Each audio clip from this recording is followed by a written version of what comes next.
Why do people do a budget, and why is it important as a business owner to do that? And I would say the reason is it's the beginning of a plan. Setting some guardrails on how you want to spend your money in the new year. It's also makes you strategically think about how you are going to generate the revenues in order to support your company.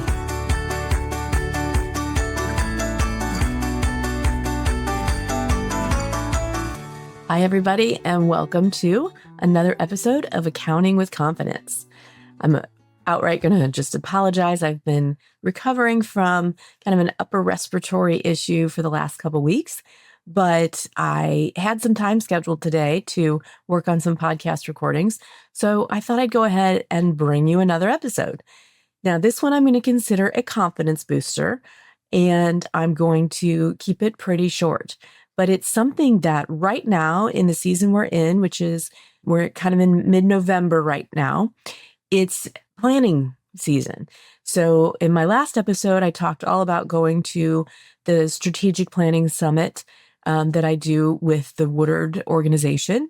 And it was all about planning strategically for your business for the coming year and into the future.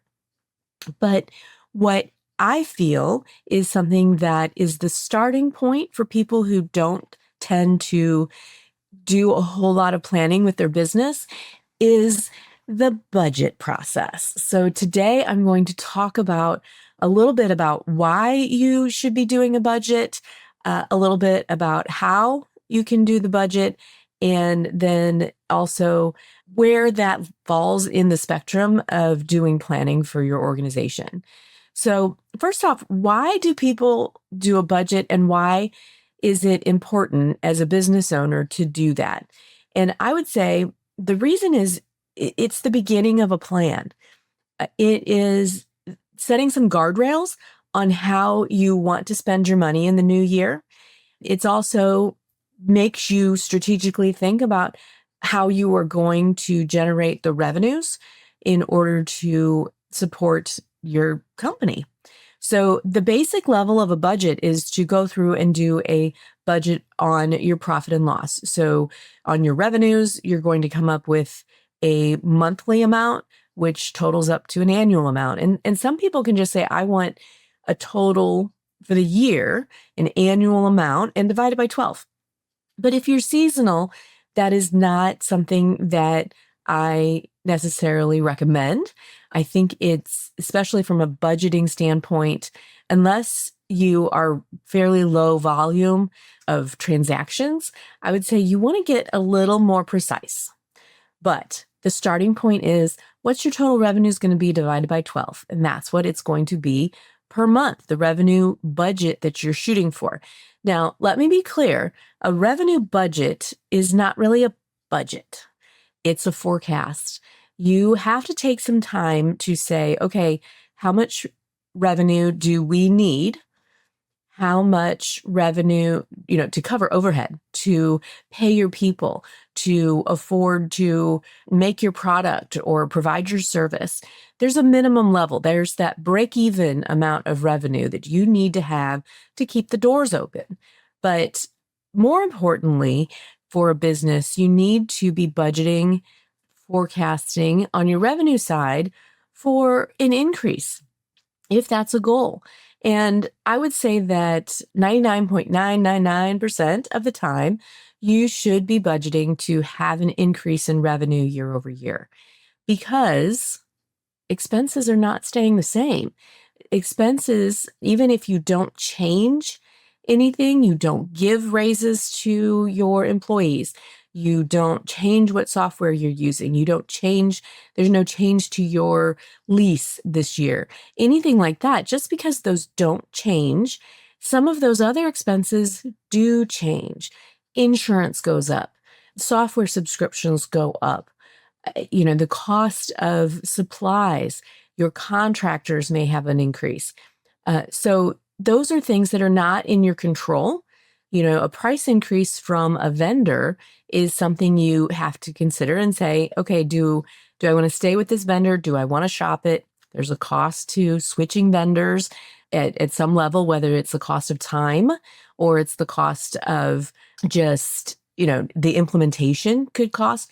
So there's lots of things to consider, which is why I say every year you should be budgeting and / forecasting your revenues to have an increase. Now, I could do a whole episode on what goes behind the scenes on figuring out what that revenue number should be, because it has to do with what your programs are inside of your business.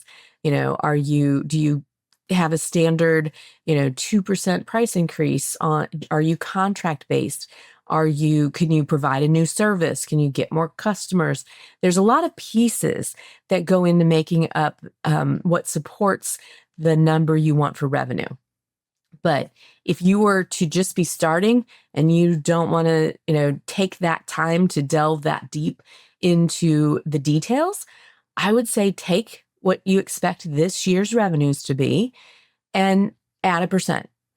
Whether that's you think you can grow revenues by 2%, 10%, 20%, that is very dependent on your goals for your business and your expenses. So the next part of the budget is what I call the guardrails. And those are the guardrails for your expenses. Now, it doesn't mean that you cannot spend more than what you are predicting for an expense in your budget, but it gives you this system that you thought about to say, okay, how much am I going to spend? And then when you go over, that might create a variance and you can explain it. Why did I go over? Well, my laptop crashed and I had to buy a new one.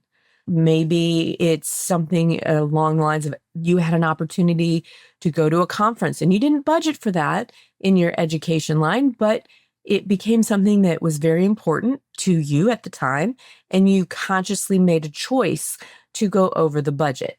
So things like that are thought out or unexpected, things that you need or want to do inside your business, if you don't think of them at the time that you are doing your budget, it's okay.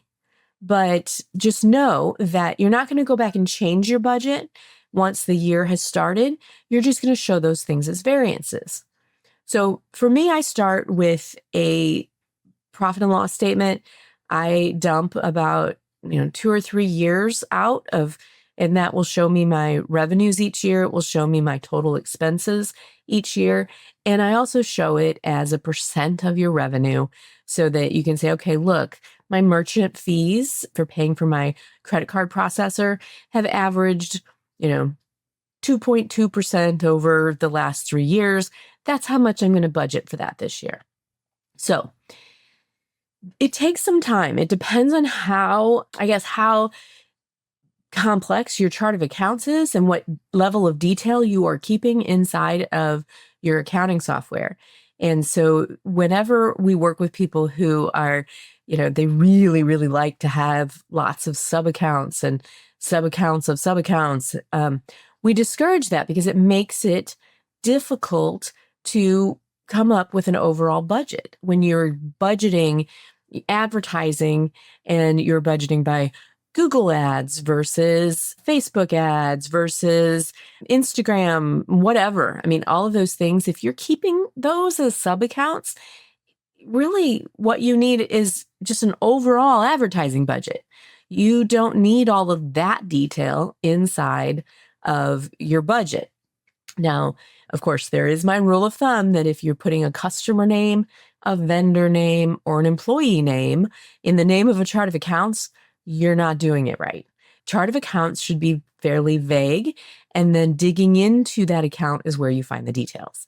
So part of the exercise of building this budget is to go see where you spent the money. Pull up your reports or work with your accountant to say, okay, let's look at the biggest expenses we have. Typically, that's going to be salaries, wages and taxes. Usually it's occupancy expenses, utilities and rent. And then, of course, there's, as far as overhead stuff, insurance is another big one. And so I like to take those big categories, maybe things that are more than 3 to 5% of revenue, and see what's in there. One, to make sure you understand what is being posted there. Two, to look for an opportunity to decrease those things. Maybe it's time to shop insurance. And three, to figure out, okay, is this an expense that I need to increase a budget for the coming year? And mainly for me, those would be things, pay increases. So, you need to get your employees paid, and, especially in our current climate of rising costs, it's important to budget for those things and decide when you're going to give those increases. Is it going to be January 1, or is it going to coincide with the end of a busy season that you might have? Or is it going to be, you're going to stagger them and say, okay, I have more than one employee and I'm going to stagger that so that you're not taking the cash flow hit all at once. But those are the things you really need to be focusing on. And the other thing with a budget, once you've established what you think your projected forecasted revenues will be and what you want your expenses to be, it needs to come out to a zero or a profit. And I will say, really, if you're in business that's taxable business and for profit, you really need to be making a profit. Because if you are budgeting at zero, I don't think that's probably your end goal. But definitely don't budget to spend more than you're bringing in the upcoming year. If you're budgeting for a loss, you are putting yourself in a position that you are going to have to take out some debt, or you are going to have to put your own cash into the business. You're somehow going to have to subsidize those things. And budgeting for a loss, if you already have any type of debt service, maybe you have a loan payment for a vehicle, maybe you have a loan from the bank. A lot of people still have like the EIDL loans that we got during the pandemic on our books.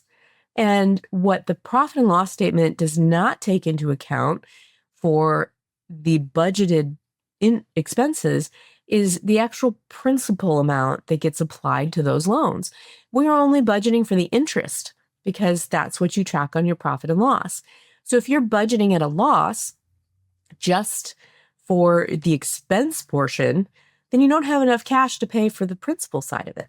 So at a minimum, you need to be having a budget that can cover the principal as well for all of the debt service that you might have. The other thing you want that profit for is so that you can pay yourself. You can pay yourself more if you're on salary, but you're keeping it kind of modest because, unless there's a profit, you really don't want to pay yourself more. Then you need to budget for a profit. And then the third thing is you want to budget so there's a profit to leave some cash in the business for growth. You decide that you want to put in place, a big new marketing plan or something to that effect where you need to have some extra cash because you know of a big expense coming up. You need to budget to have a profit. And I will say that, some people shy away from showing a profit because, oh my gosh, I'm going to owe tax. Well, there's lots of things that we can do to minimize the taxes by handling things through a retirement account or, there's non-cash items like depreciation. But I honestly say you have got to budget for a profit. So I think that is a big takeaway here is that if you're going to do a budget, which we'll go back to where that fits in the grand scheme of strategic planning, is I feel that a budget is the minimum viable piece of planning that you should do. Meaning, if you don't have time to go through and set long-term goals for next year, things that might take a year, aspirations you might have, all of those things I talked about working through when I was at Summit, at a minimum, you need to look at your business long enough to set up the financial budget. Because if you don't do it, you don't know if you're expecting a profit or not, at the basic level, and you should be budgeting for a profit. That is one of the things that I feel that budgeting is as tedious as some people think it is. It is absolutely something that can make you think very clearly about your business. Maybe it's not digging into all of your vision, your mission, your purpose, and my supporting all of these things. If you haven't done that work, you can start by doing a budget. A budget's going to force you to think about where your revenue is coming from. How are you going to get to that number this year? And it also is going to force you to look at how you're spending your money. And I feel like that is the minimum level that you should be working through every year. So budgets are not something that everybody says, oh, yay, I get to do a budget. Some people love them, I'm sure. There's always, takes all kinds. But I do think it is a very important tool. So I would love to see all of my business clients and anybody who owns a business, big or small, sit down and essentially do that minimum viable budget. Essentially something that it's at least going to budget to break even. It is not going to budget to make a loss. If you have debt service, it's going to budget to be able to afford to make your payments on your loans, and something that is not dependent on you contributing more money or taking out more debt. That is where I would encourage everybody to look. Now, there are lots of other details that can go into the budgeting process, including, kind of budgeting for the cash flows of how you're managing your debt service, especially if you're in a situation where you would like to pay down that debt faster. But really, these guardrails that we're putting in place for the expenses, it's up to you to manage that, or make sure that the people on your team understand that it's critical that they stay in the guardrails, and that there's some sort of process for determining an expense that you want to make, even though it is outside of the budget. So there's all kinds of ways to set up reports that you can compare versus your budget. There are lots of reports that you can generate to dump into Excel to start the process of creating your budget. And I tell you, this is something, I haven't done it yet for my 2026. I was kind of waiting to see what came out of Summit this year so that I knew what things I was going to be planning for and would need to include in my budget. Now, if you get to those expenses and so you start with the revenue saying, okay, this is how much I think I can do next year, that I want to do next year with this percentage increase, or based on, you have certain amount of contracts that are coming in, whatever those things are. If after you put in all your wish list of expenses and it's a loss, you don't necessarily have to go back and say, okay, I got to cut something out of my expenses. You can go back to that revenue number and say, okay, where else could I get some money? Where else could I increase these revenues to support the expenses that I want? If you think you're already maxed there, then yes, you need to go back to your expenses. So it's not a complicated process, but it is something that is really important. I would say if you're going to work through a budget, I would say find some time that's uninterrupted. Start pulling through the numbers. And if you have to, include any key personnel that might also be part of your numbers. If you need help with that, work with your accountant. My clients, we help them with budgets all the time, starting with, hey, this is where you need to start. You need to start with where you think this year's going to end and go from there as far as what expenses do you have. So I really encourage you to take these last few weeks of the year and put together a budget and give yourself that time to really think about what you want to happen just from a cash perspective, a revenue minus expenses perspective next year. Like I said, that will open up your mind to a lot of things, but it will also set you up to be critically thinking about your business and how you can do things to make changes there. So, okay, that's soapbox topic, maybe not, but I would say for sure it is something that I believe in. I don't see clients and all business owners doing a budget. And even if you're not the one who's in charge of the numbers, if you've got somebody on your team that can put together a budget because they're in the accounting department, do it. Lean on them and then look at it and see if you agree. So for now, I would say, by the middle of December, before we really get into the holidays at the end of the month, I get something on paper, even if it stays in Excel and never makes it to your accounting software, although any accounting software has a place to drop a budget, it is worth the time to complete that exercise. Okay, that's all I have for now. It's a little bit longer than a confidence booster, but I'm still going to call it a confidence booster.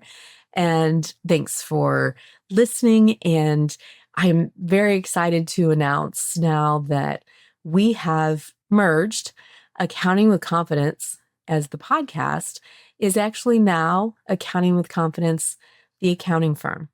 And so we have merged my podcast entity and the Accounting Solutions Group of St. Louis, and we're retaining Accounting with Confidence. So we are the same team, but I'm thinking we are the same team with a different attitude. And Accounting with Confidence essentially has defined how we work in our firm. We are empowering people to build businesses that they love and lives that they love. And so that is where I said, okay, you know what? Accounting with Confidence more clearly defines what we're doing. So I'm so excited. It is happening this week. So everything is getting rebranded and I'm starting to put announcements out and using the new logo. So I'm very excited about this. So it won't change anything here on the podcast. It will still be Accounting with Confidence, the podcast. But on the accounting firm side, it will be a big change. But I feel like it is representative of who we are. All right, everybody. I hope you're out there building a business that you love. And if there's any little piece of what I said today that can help you continue that journey to build a business you love, I'm so happy. So, all right. Have a great week, everybody. And I will talk to you next time.